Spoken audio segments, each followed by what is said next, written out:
So how's the family doing now? You have three teenagers, right? I have three teenagers. Wow. Yeah. Are they here? Or are they? They're back in England, oh, okay. living rich, full, satisfying lives without me.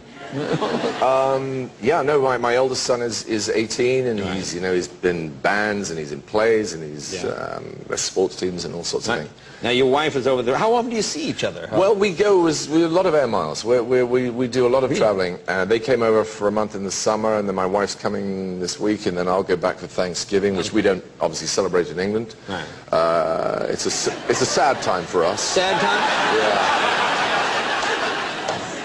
We mourn the loss of the colonies. But of course, we give thanks for the fact that you give thanks, and I get 5 days back home. Right. So, well, that works out. That works out now. Yeah, okay. Yeah. TV is different here than it is in England, doesn't it? You do. Everything is different here, Jay. Everything. Really? Yeah. Yes, it is. I mean, it's a whole different machine. And back in England, it's rather sort of genteel in a way. Right. We don't exactly stop for tea every hour, but we make much smaller numbers of things. Right. One writer will write 6 shows, and that'll be it. Ricky Gervais did The Office. They're 12 shows. That's it. Fawlty Towers, 12 shows. That's the end of it. Over here, you're not really getting going until you're on 250. Right. Then you get the syndication. That's right. And it's just a sort of great American way of looking at things. Right. Big, broad spaces. Now, I know you described yourself once as being a pain in the ass to work with. Is that accurate? Would you say? I am a pain in the ass. And well, it's because I will never forget that somebody once told me, that in every group you're ever with, either socially or professionally, there is always one. Right. And if you look around and you can't see him, it's you. Really? Okay. Yeah, and that's basically what I did, and I'm it sort of goes back to that Presbyterian thing. It is really that I suppose I have this somewhere in my head. I have this idea that if a thing is pleasurable, it can't be any good, and therefore I try and flip it, make it go the other way, and make it unpleasurable as a way of trying to make it good, which is insane. I know, and it doesn't make any sort of sense. Yeah. So how would this be going now?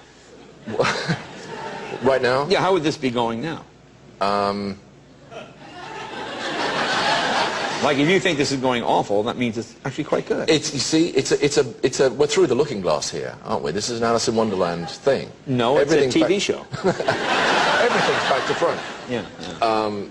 It is a big problem. It's something I would love to be able to conquer and can't. Yeah. And so I get frustrated. But do you think you would lose your ability to be a performer? So if you conquered it, you suddenly woke up, la la la, running naked through the streets, smiling at everyone.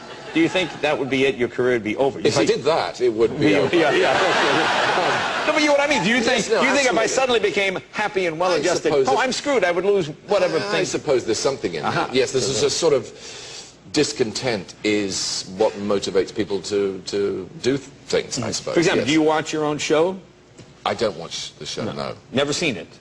I've seen bits of it. I've seen sort of clips of it. Yeah. But I don't. I get all squeamish if I even hear my voice on voicemail. You see a television show. That's like 100,000 times worse. Now, why is that? Do you think? I don't know. I just have a sort of instinctive loathing for my own the sound of my voice and the look of my visage. Really? Why? Yeah. Is that? But I think I'm not alone in that. I think. I think there are many psychopaths that share the. Kaczynski, the Unabomber, same thing. Yeah. Would never look at his own bombs. He just do it. That's right. And Hinckley, the same thing. Okay, leave me alone now. Well, let me ask. Do you learn anything about medicine, being a doctor on TV? You pick it up? Yes, I learn it for about 4 hours. It's sort of between 9:30 and 1:30 today. I could do a liver transplant. Really? Yeah. But if you ask me to do the liver transplant now, I would put it in your ear. Really? Yeah, wow. I've got absolutely I've got quite a good short-term memory and a hopeless long-term memory. Really? It's Jay, isn't it? Jay, yes it is. Yes, so I sort of, while I'm saying it or while I'm doing it, I feel as if I sort of understand the principles of what I'm talking about. Okay. But 6 hours later, it's all Okay, well listen, our session is just about up, and if you will see the young lady on the way out, we'll make an appointment for next week as well. Excellent. Thank you, Hugh. Good to see you, buddy. Thank you. Be right back.